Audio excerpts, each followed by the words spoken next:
In the previous video, we study about the sustainable development. What exactly sustainable development is the development in the present should not compromise with the need of future generation.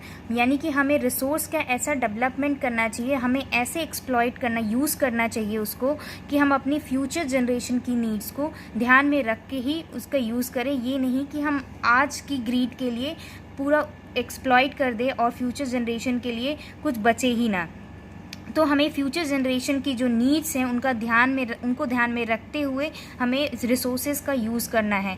So the next topic is development of resources. हम अपने resources को कैसे develop कर सकते हैं, in development के बीच में क्या क्या प्रॉब्लम आती है, उनका क्या सेफ्टी मेजर्स हैं, उनको कैसे चेकआउट करेंगे.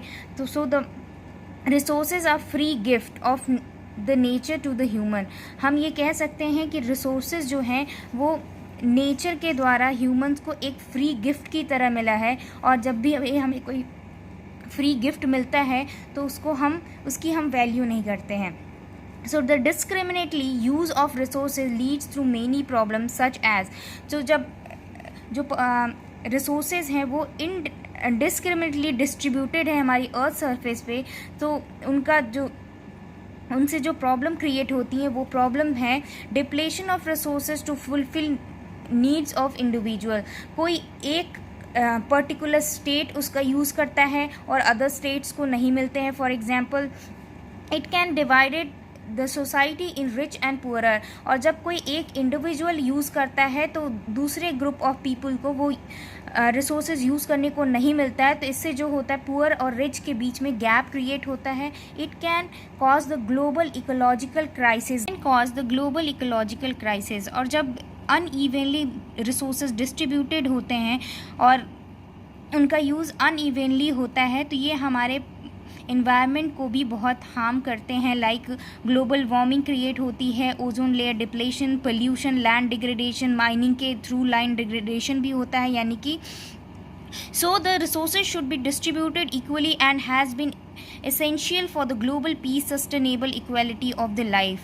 So the resources कैसे होने चाहिए, वो equally developed होने चाहिए या फिर equally distributed होने चाहिए. यानी कि अगर हमारे इंडिया में अगर किसी एक स्टेट में कोई एक रिसोर्स मिलता है तो उसको पूरी all over the country equally distribute करना चाहिए ताकि हमारा जो ग्लोबल पीस है वो मेंटेन रहे और जो सस्टेनेबल लाइफ है वो अच्छे से डेवलप कर सके.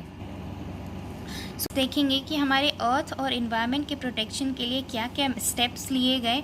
The first is Rio de Janeiro earth summit which is held in 1992 June.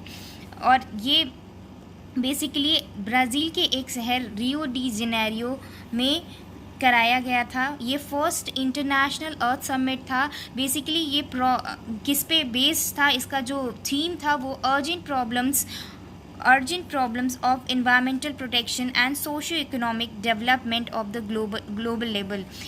Basically ये किससे रिलेटेड था, environmental protection and socio-economic development at the global level.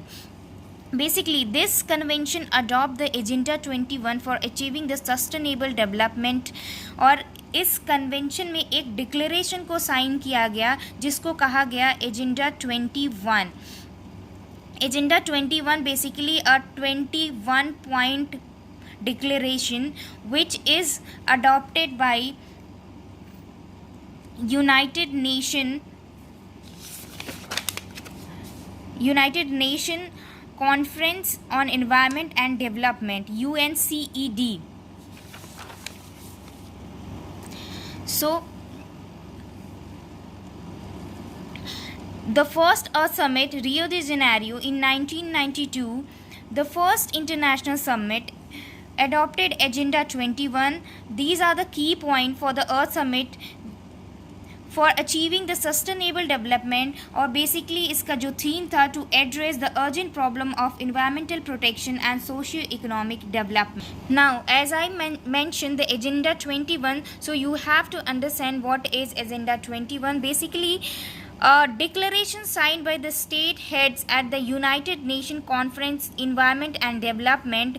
Basically 100 से ज़्यादा कंट्री के हेड्स ने इसमें पार्टिसिपेट किया था और उनके द्वारा 21 पॉइंट का एक डिक्लेरेशन साइन किया गया था for achieving the sustainable development. Sustainable development को अचीव करने के लिए ये एजेंडा 21 का डिक्लेरेशन सारे स्टेट हेड्स के द्वारा साइन किया गया था। Basically to remove the environmental damage, poverty and diseases, जितनी भी प्रॉब्लम्स थी उस टाइम पे उनको रिमूव करने के लिए ये एजेंडा 21 के डिक्लेरेशन पे साइन किया गया। Now, the next topic is resource planning in India. How can plan the resource for their development in India? This process involves the first point, the first stage we can see that identification and inventory of the resources. Identification of resources involve the surveying, mapping, qualitative and quantitative.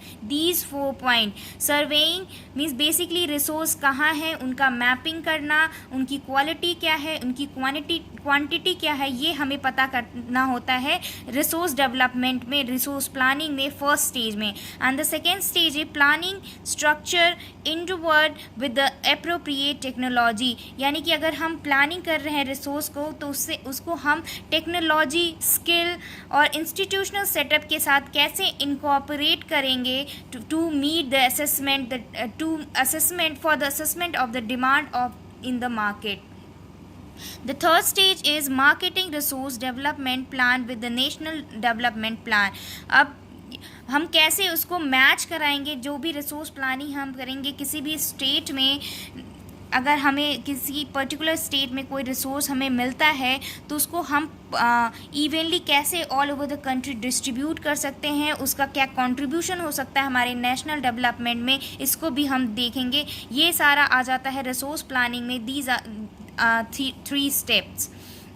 The next topic एक conservation of resources. अब हम resource को कैसे सुरक्षित रख सकते हैं, उनके कुछ पॉइंट्स हैं। By the proper use and management of the resources.